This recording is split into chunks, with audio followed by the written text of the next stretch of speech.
Mesdames et messieurs, bonsoir ou bonjour, selon le moment où vous nous recevez. Bienvenue. Au cœur de l'Assemblée nationale fait aujourd'hui un focus sur le rôle du député en période de crise.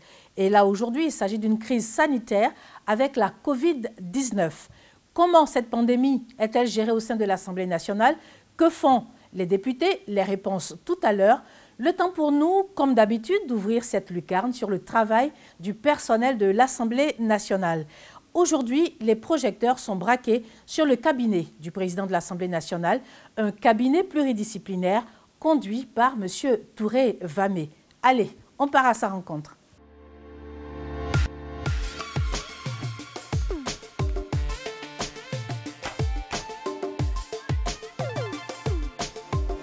M. Touré Vamé est administrateur principal des services financiers.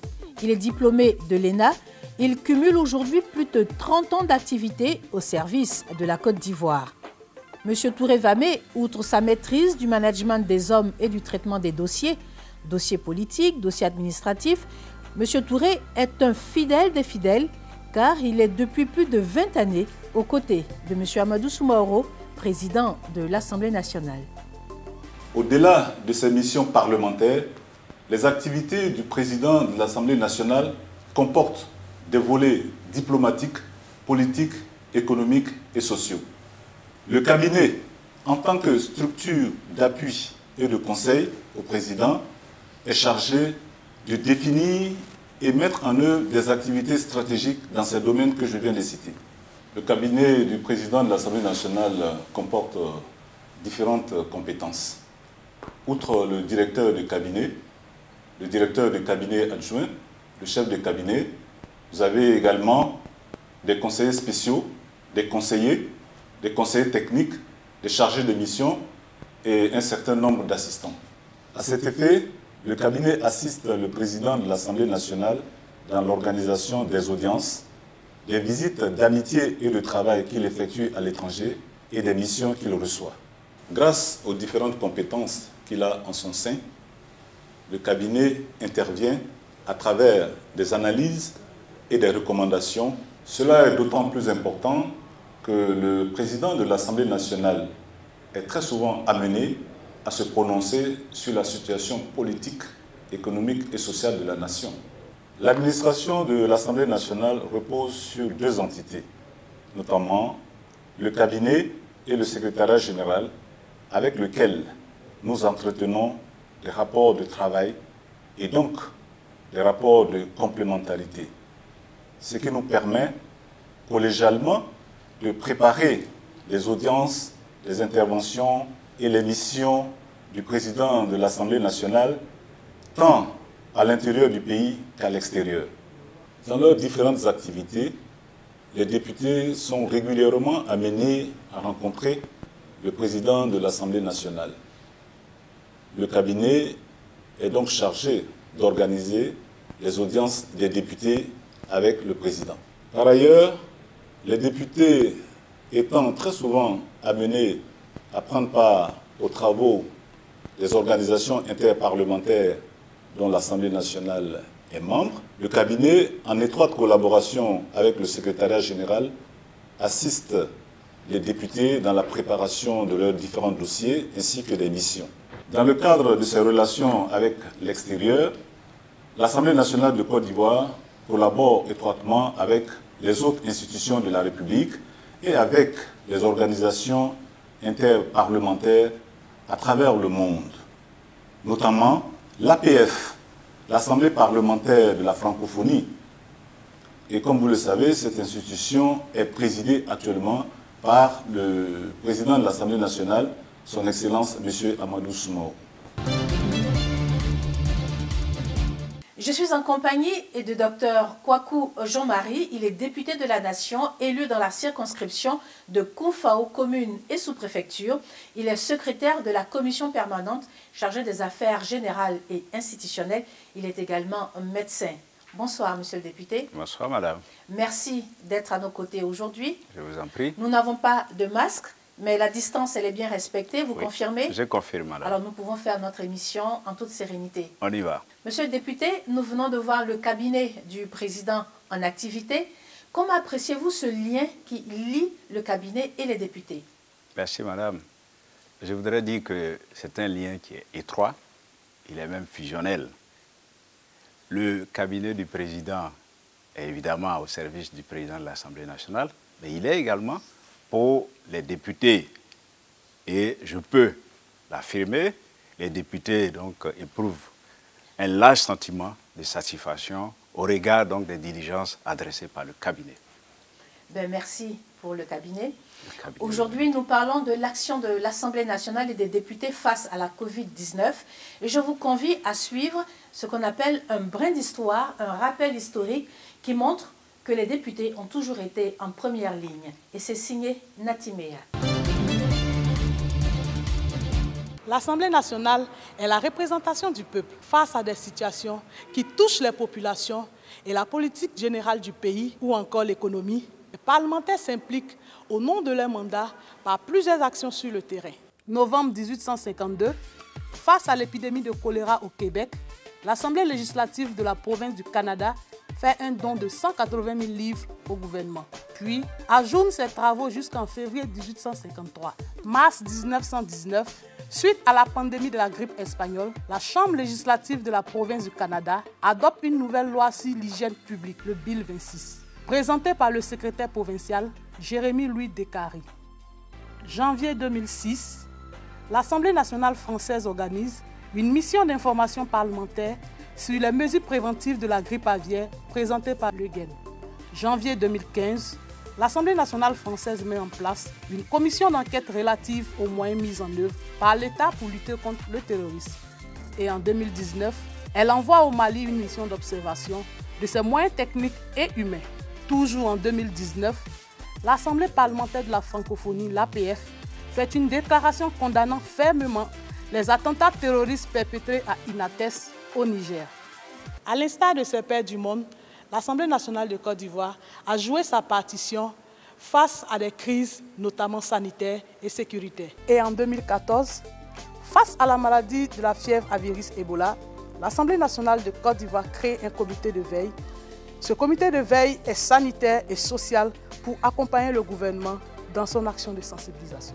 En novembre 2015, les députés ivoiriens organisent une marche allant de l'Assemblée nationale au monument aux morts, en hommage aux victimes des attentats en France. Mars 2016, l'Assemblée nationale de Côte d'Ivoire s'est rendue sur les lieux de l'attentat perpétré à Grand-Bassam afin d'apporter son soutien aux populations. Plus récemment, à l'initiative de l'APF, présidée par le président de l'Assemblée nationale de Côte d'Ivoire, M. Amadou Soumaoro, les parlementaires africains se mobilisent pour la libération du député malien Soumaïla Cissé, enlevé au mois de mars dernier par des hommes armés non identifiés. Il faut rappeler déjà qu'au XVIe siècle, face à la peste en Europe, les parlements provinciaux avaient déjà codifié tout ce qui était sanitaire et sécuritaire. Monsieur le député, que vous inspire ce rappel historique? Madame, le rappel historique est parlant, il est même éloquent. Le député, d'où qu'il est et à quelle époque où il se trouve, a tout le temps joué donc les mêmes rôles. Ce rôle donc de représentant du peuple, de contrôle de l'action du gouvernement et de vote de la loi. Ces missions doivent être constamment incrustées dans notre esprit pour orienter donc nos actions en faveur du bien-être de la population. Étape suivante, la grande interview de Timothée Alibaba qui reçoit le député de Port-Bouët, M. Yeo Fosier. Yeo Fosier, bonjour. Bonjour Alibaba. Vous êtes député, oui, président de la commission sécurité-défense. C'est ça. Alors, l'Assemblée nationale prend une part très active dans la lutte contre le coronavirus. Est-ce son rôle? Dès lors que l'Assemblée nationale a pour rôle de représenter la nation, donc avec ses populations, nous considérons que c'est bien le rôle de l'Assemblée nationale de se préoccuper du sort de ces populations. C'est pourquoi, dès lors qu'il y a une menace, dès lors qu'il y a un péril qui pèse sur la nation, nous estimons qu'il est de bon droit pour les députés de s'impliquer dans le combat face à ce péril, face à cette menace. Quel est le fondement de ce rôle? Le fondement de ce rôle se tire dans la loi fondamentale de notre pays, qu'est la Constitution. En son article 85, la Constitution de la Côte d'Ivoire stipule que le pouvoir législatif est détenu et exercé par le Parlement. Le Parlement est composé donc de l'Assemblée nationale et du Sénat. Et en son article 96, la Constitution dit que chaque parlementaire représente la nation. C'est à partir de ces deux articles de notre loi fondamentale que j'estime que, dès lors que chaque parlementaire est le représentant de la nation, nous devons pouvoir être auprès de nos populations que nous représentons, veiller à leur sécurité et accompagner, si besoin en était, toute initiative dans ce sens. Alors, le président de la République a décrété l'état d'urgence. Qu'est-ce que l'état d'urgence et à quel moment doit-on le décréter? L'état d'urgence, de façon étymologique, c'est une mesure exceptionnelle que nous prenons quand il y a péril, quand il y a menace imminente, donc à venir, ou déjà présent contre la nation. Dans le cas de la Côte d'Ivoire, la pandémie à coronavirus avait déjà frappé à nos portes, était déjà là quand l'état d'urgence a été décrété. Donc, on décrète l'état d'urgence quand on sent que la nation est en péril ou est menacée. Qui prend ce décret? On va se référer donc à l'article 59-221 du 7 novembre 1959 qui stipule que si l'État doit déclarer l'état d'urgence par un décret, le président de la République, chef de l'État, est le seul habilité dans notre pays, selon notre Constitution, à prendre des décrets. C'est pourquoi nous disons que c'est lui seul qui est habilité à déclarer l'état d'urgence. Dans cette situation de crise, quelles relations doivent être entretenues entre le législatif et l'exécutif? Nous pensons que quand on est dans une situation comme celle que nous vivons, donc qui est un état d'urgence, où il y a menace et péril sur la nation, nous pensons que nous devons être complémentaires. Nous devons être aux côtés de l'exécutif, le soutenir dans tous ses engagements, parce que ça ne sert à rien de se dire représentant de la nation, représentant des populations, si quand ces populations sont menacées, vous tenez les bras croisés.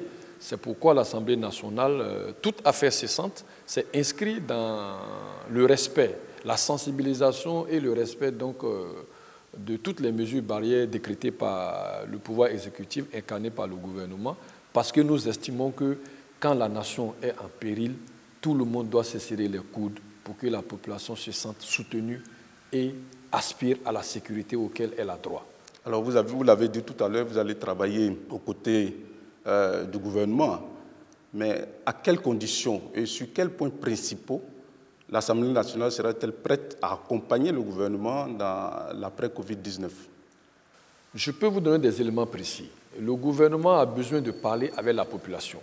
Si l'Assemblée nationale donc, représente la nation à travers les députés, le gouvernement sait bien qu'en parlant avec les députés, en les renseignant au maximum, la plupart des mesures barrières décrétées par le gouvernement peuvent être mieux expliquées à nos populations. C'est comme ça que nous avons donc initié une série de séances d'information parlementaire sous la conduite du président de l'Assemblée nationale, l'honorable Amadou Soumaoro, et nous avons reçu successivement le ministre de la Santé, le ministre de la Sécurité, va arriver ensuite le ministre de l'Agriculture pour voir l'impact de la pandémie sur donc, notre agriculture.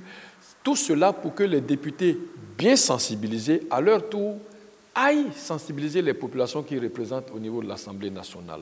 À côté de ça, vous avez bien vu que l'Assemblée nationale, dès le départ, a consenti un effort financier pour soutenir l'action donc, du gouvernement à travers le ministère de la Santé. Ça veut dire qu'il y a des points précis, il y a des éléments précis sur lesquels l'Assemblée nationale a montré sa disposition à accompagner le pouvoir exécutif dans ce combat contre la pandémie à coronavirus. En termes d'accompagnement normatif, qu'est-ce que le gouvernement peut-il espérer de l'Assemblée nationale?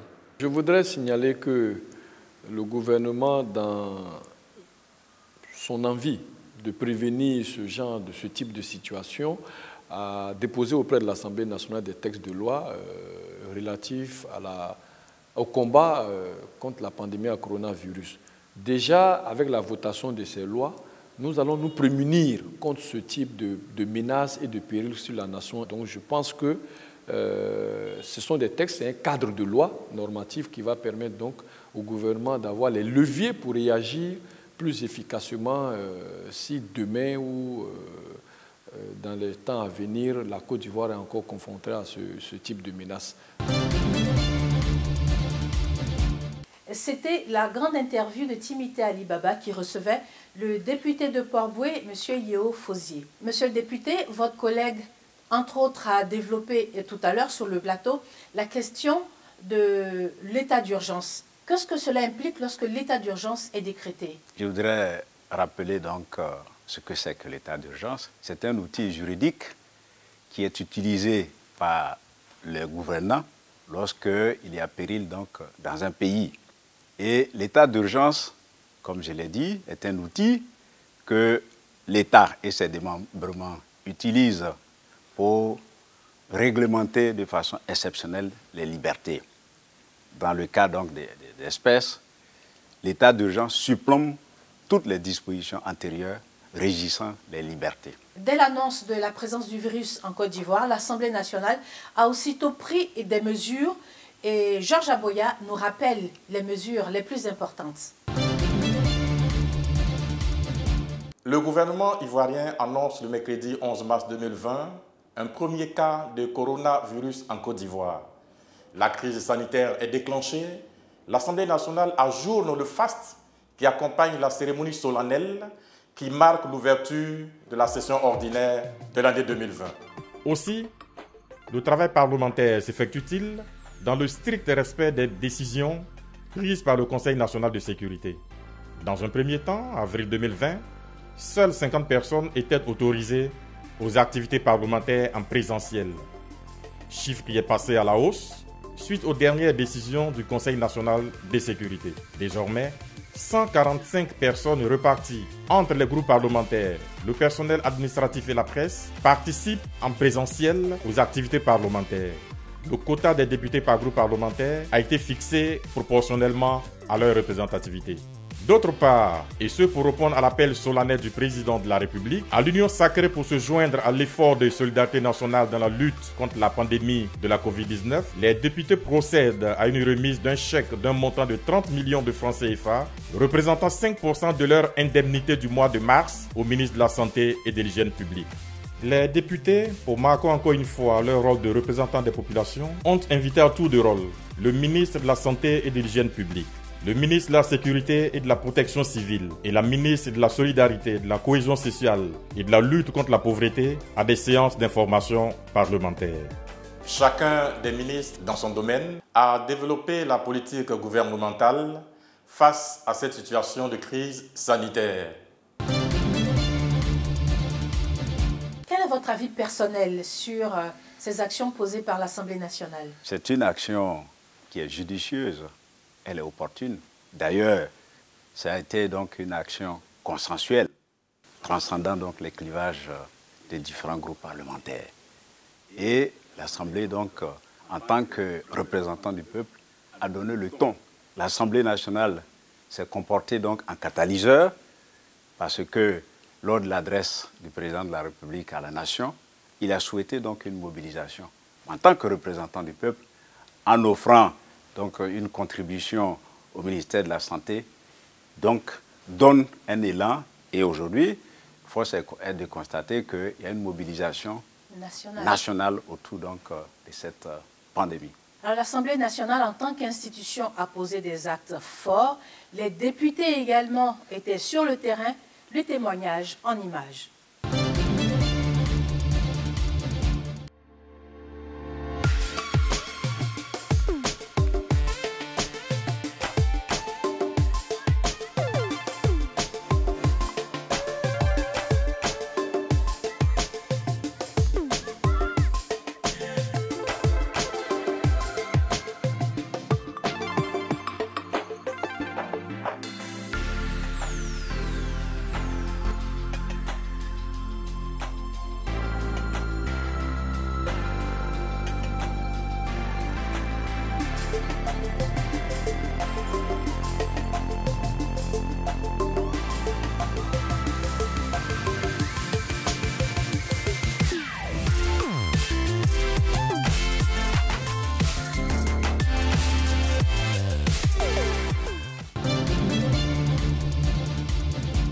Les députés ont investi le terrain et c'est sûr que vous aussi, vous étiez dans votre circonscription. Dites-nous, après votre passage, quelle est la suite? La population reste-t-elle seul?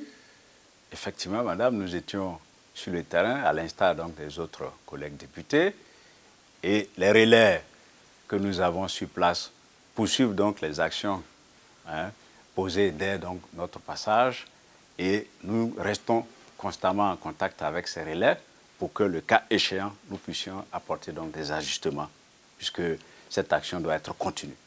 Tant que la pandémie continue donc de sévir, nous devons donc multiplier les actions et même les poursuivre.